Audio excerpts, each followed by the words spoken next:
Corea, jocs infantils, violència econòmica, màscares, màfies i traïcions, però sobretot l'absència de calamars. Per això, avui farem 5 cèntims de la sèrie del joc del calamar. Aquesta trepidant història comença amb la presentació de Song Hee-hoon, també conegut com el protagonista de la sèrie. Ell és un home addicte a les apostes, per conseqüència addicte a perdre diners, addicte a TikTok i segur que també addicte al riure al David de Plats Bruts. Com acostuma a passar a la majoria de casos, tothom qui és addicte a quelcom acaba malament. Així doncs, el nostre company protagonista de la sèrie es troba en una situació crítica. Es porta malament amb l'exesposa, es porta malament amb el marit de l'exesposa, es porta malament amb la seva filla, es porta malament amb un grup de mafiosos. L'única persona amb la que es porta bé és amb la seva mare i resulta que té diabetes i està bastant fotuda. Molt bé, protagonista, tot malament. Ara bé, tot canvia quan a la parada de metro a Marina coneix un home massa ben vestit com per venir a resmatars, que el convida a jugar a tazos amb ell a canvi de diners. Ara bé, si perd s'endú una bufetada. Una bona bufetada com la que ens vam endur nosaltres al final de Marley. Així doncs, comença el duel.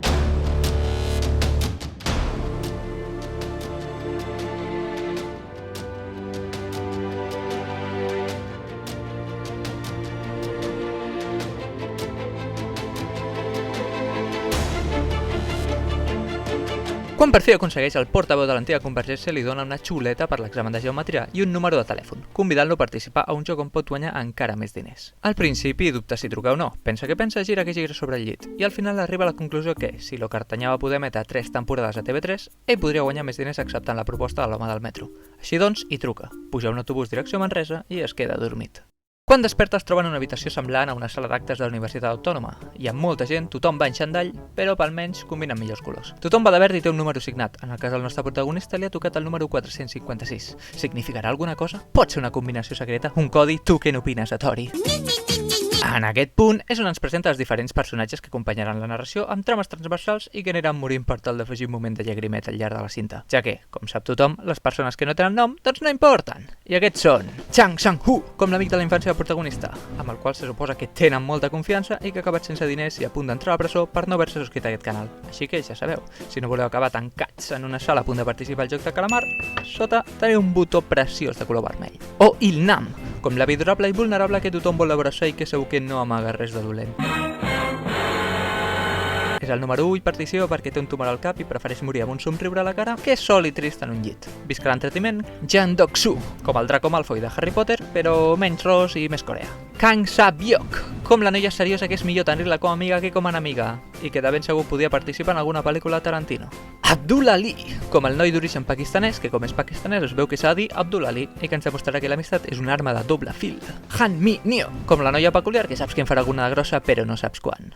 I és que tota aquesta gent ha acceptat la invitació com el nostre protagonista perquè estan desesperats i necessiten diners. Oh, que bé, visca el capitalisme, com ens agrada, visca el capital, visca la violència econòmica, visca el joc del Monopoly. I com poden guanyar més diners? Doncs ens ho expliquen uns fans de Pitàgores. La gent que es troba allà haurà de participar en una sèrie de 6 jocs infantils on el guanyador s'endurà un porquet de vidre gegant amb molts bitllets a dins. Ara bé, aquests jocs contemplen 3 normes bàsiques i molt importants. La primera norma és que el jugador o jugadora no pot deixar de jugar. La segona diu que el jugador o jugadora que es negui a jugar serà eliminat. I per últim, i potser la més important per la trama, el joc es pot acabar només si la majoria diu que es pot acabar. Doncs que comenci la classe d'educació física.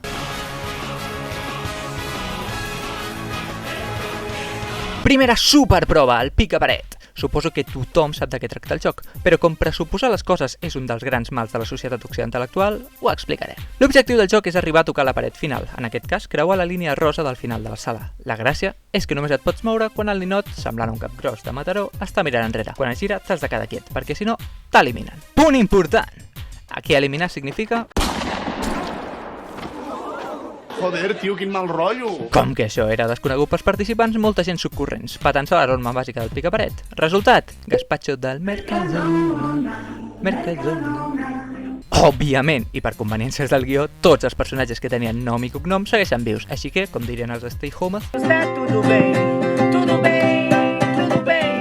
durant el transcurs d'aquest joc es dona una de les imatges més icòniques de la sèrie, el bo de l'Abdul agafant in extremis el protagonista del que era una mort en tota regla. Aquest fet, a part de generar centenars de milers de memes, ens fa veure el gran cor que té el nostre amic. Abdul Ali, tant de bo no moris mai. Espantadíssims al veure tota la massacre, els participants supervivents es reuneixen a la sala comuna i, simulant una reunió de la CUP, decideixen fer una assemblea per decidir si abandonar el joc o no. Recordeu la tercera norma que us havíem avisat que era superimportant? Doncs això, resultat final, victòria per majoria, tots cap a casa i fi de la sèrie! només et vull protegir. Òbviament que no, ja que la lògica de les sèries de ficció no segueix la lògica del món real. Molt resumidament, el món fa budor, la societat està en decadència i el dolor s'escampa com la boira a Vic. Així doncs, els personatges tornen a acceptar la invitació al joc i desperten una altra vegada a la sala comuna. Al veure que tothom ha tornat i aprofitant l'esmorzar, els i les participants comencen a parlar. Però no hi ha temps per descansar perquè arriba l'hora del segon joc.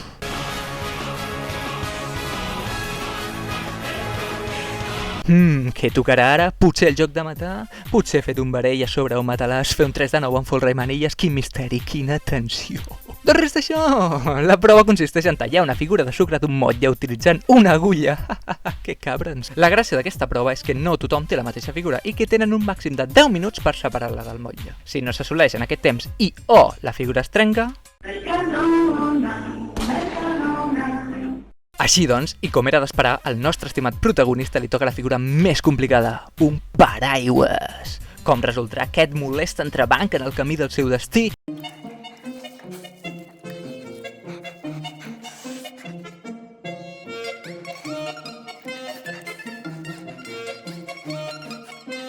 One hour later.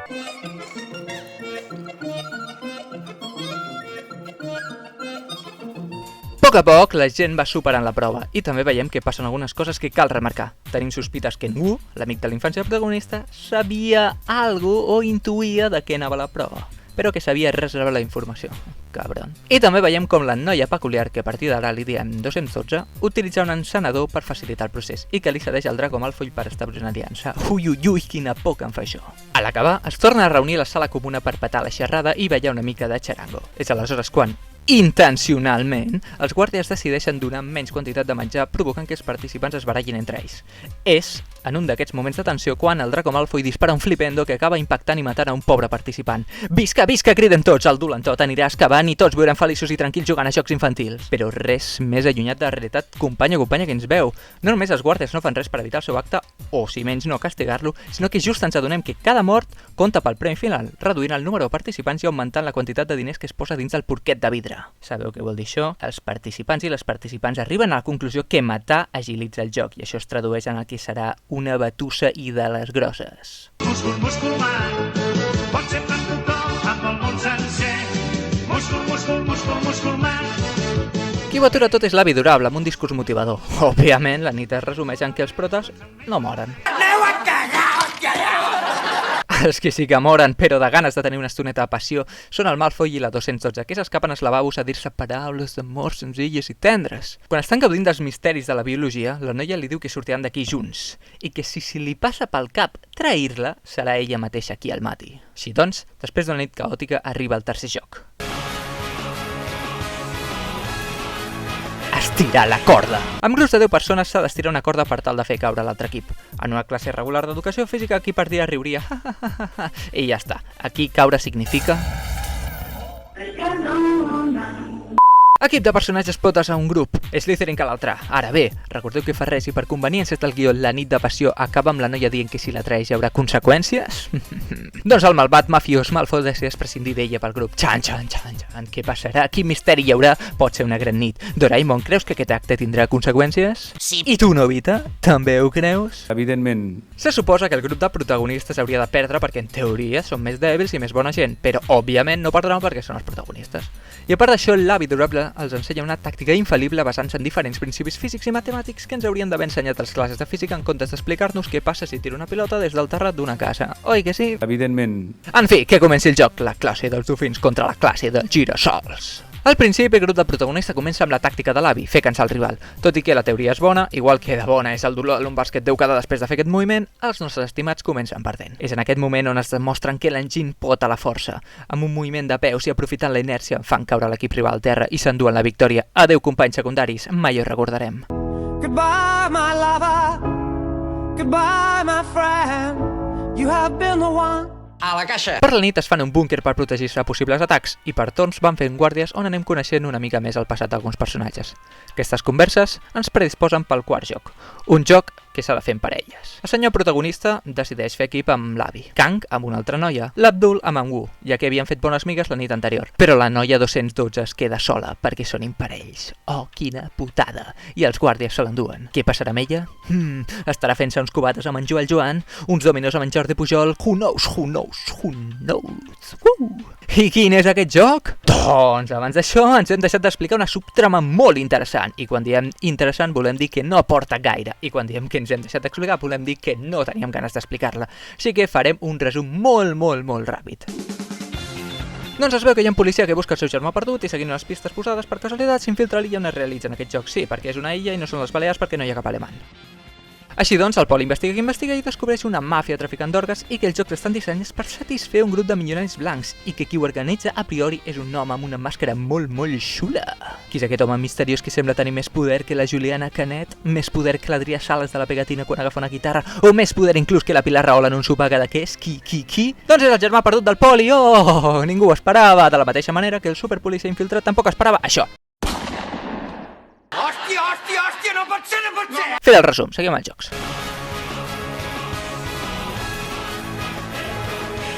Tothom estava content amb la parella que havia format. Que guai, som invencibles perquè tenim el poder de l'amistat. Doncs rebota i en tu culo explota perquè el joc consisteix en jugar les bales, també conegudes com a càniques, amb el teu company. És igual el joc que escollis que aconsegueix les bales del company guanya i qui les perd. Quin mal cos se'ns va quedar quan vam entendre que només la meitat de protagonistes passaria la prova. I va, tio, que m'estàs angoixant. La noia que estava amb la Kang es deixa guanyar amb un somriure a la cara i mor. A la caixa! En la partida del mafiós semblava que el no protagonista guanyaria, però, oh, sorpresa, no ho fa, i mor. A la caixa! I és en aquest moment que tot el món es va aixecar en armes onejant la bandera de la indignació, més que per la pujada de l'electricitat, més que per l'ampliació de l'aeroport. Resulta que en Wu, en un intent per salvar la seva vida, traeix el nostre estimat Abdul amb un pla rebuscat que acaba sent una trampa, i el nostre crash pakistanès mor.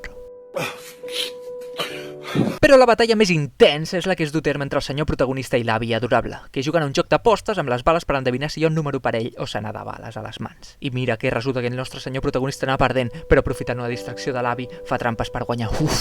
Quina mala persona t'ha pogut l'instit a supervivència, eh? Tot això, l'Abby accepta la derrota i agraeix tots aquells bons moments que ha viscut amb ell. I aleshores, l'Abby mor.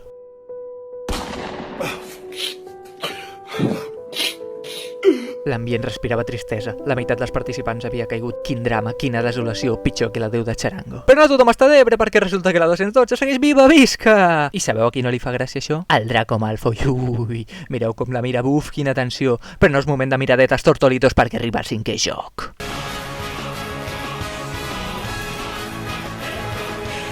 I en què consisteix aquest joc? Doncs molt fàcil, s'ha de creuar un pont composat per dues files que tenen diferents plaques de vidre en menys de 16 minuts. Quina és la gràcia? Que aquestes plaques de vidre poden ser dèbils o fortes. Si són fortes aguantaran el teu pes sense problema i podràs creuar a l'altra banda. Però si són dèbils... A la caixa! Així van passant i caient alguns personatges secundaris, aplanant el camí els nostres protagonistes. Ho he pillat? Aplanant.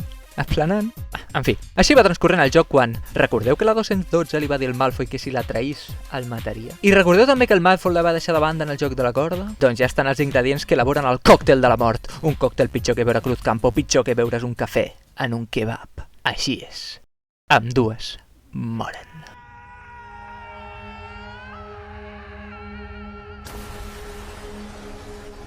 I ja que estem amb el xip de recordar, recordeu l'impresentable que traeix el nostre estimat pakistanès? Doncs torna a demostrar que és un malfactor, un delinqüent, un infractor, un criminal, llançant un dels participants a la mort directa per saber quin dels dos vidres era el correcte. Quina ràbia ens estàs donant, company, perquè llançar un sense nom encara té un passe, però no oblidem el nostre crash. Així doncs, els tres protagonistes arriben a la plataforma final, superant la prova. Que bé, que guai, visca, mort el Draco Malfoy, tots anem a ballar sardanes. Doncs espera't tu que per un motiu que desconeixem, doncs els vidres exploten, amb la mala sort que un d'aquests fragments s'acaba clavant al cos de la noia, provocant unes ferides mortals incompatibles amb la vida. Bueno, en realitat el que hauria de ser incompatible amb la vida és el tros de còniam d'algú, que és que acaba amb la vida de la pobra noia amb un vell gest altruista cap a ell mateix. Això provoca que només quedin dos participants i un darrer joc. Un joc que enfrontarà a mort, a la bondat i a la maldat, l'egoisme contra l'altruisme, el yin i el yang, Tomàs Molina i Francesc Mauri. Quin serà el joc? Qui guanyarà? Qui es coronarà? Qui demostrarà el seu poder? Qui fascinarà el món sencer? Que comenci la gran final. el joc del calamar. Així és, la darrera prova consisteix en el joc infantil que dona nom a la sèrie. Si us soc sincer, no tinc ni idea de com es juga. Però això no és problema, perquè arribats a aquest punt només tinc ganes de que li facin pagar algú tot el que ens ha fet. Així doncs, que comenci el festival de bufetades. De tot l'univers i del món sencer, el més fort de tots i bon llamp també. 1 hour later. Pot ser per tothom, amb el món sencer. Múscul, múscul, múscul, múscul, man. Després d'unes bones trompades, el nostre senyor protagonista està a punt de guanyar, però demostra que segueix sent un bon paio i prefereix no matar el seu amic de la infància. Així doncs, s'acull la tercera norma principal del joc. Us en recordeu? Va, si us plau, feu memòria. Així és, si els dos accepten, el joc s'acaben i els dos poden marxar a casa o no. Però és en aquell precís moment quan el derrotat es suïcida. No! Sempre recordarem per... No, què coi, que et donguin. A la caixa. I el nostre protagonista es declara vencedor del joc del calamar. Yuhu!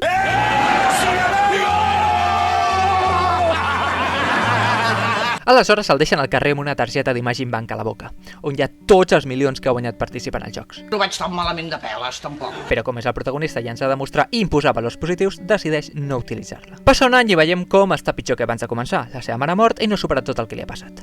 És en aquest moment quan rep una nova citació dels fans de la geometria, on l'organitzador de tot es posa en contacte amb ell per conèixer-lo en persona. I és en aquest moment on et demanen que t'agafis bé la cadira al sofà o al llit on estigui posant tot el teu cul, perquè és bé la revelació més reveladora de totes. Més revelació que el final de Doraemon, més revelació inclús que la persona que s'amaga rere el racó de l'Hipòlit, més revelació que el descobrir qui s'havia menjat el flam del López. I és que resulta que la persona que està darrere tot és Jordi Pujol. No és broma, però podria ser perfectament, És l'avi simpàtic i adorable! En aquest moment tothom diria que ja ho sabia, perquè bla bla bla. Si ens posem a analitzar els fets, tècnicament no es veu com maten l'avi, només s'escolta disparar, així doncs la té la seva certa lògica, que pugui ser i ens deixa una bona reflexió. Mort que no es veu en pantalla, mort que no existeix. Però sabeu qui mor en pantalla? Doncs l'avi, perquè sí que es veu que el del tumor al cap era real. Que vagi bé, avi adorable, encara que fossis un milionari que juga amb la vida de persones escanyades econòmicament, et portarem al cor. Així doncs, el nostre protagonista, després de descobrir la veritat i de veure que hi havia més jocs organitzant-se, decideix gastar-se els diners del premi, tenyir-se el pèl, comprar-se un vestit molt elegant i buscar venjança, perquè tothom sap que la venjança no du enlloc, però no paren de buscar-la. En fi, la hipotenusa de l'ésser humà. Doble recero no. I fins aquí aquest primer vídeo resum del joc del calamar. Si voleu més vídeos podeu donar-li a m'agrada, compartir-ho i escriure als comentaris que us agradaria que resumíssim. S'intentarà fer el que es pot, però no sabem si es podrà fer tot el que s'intenta. Moltes gràcies i fins la pròxima. Xau, xau! A la caixa.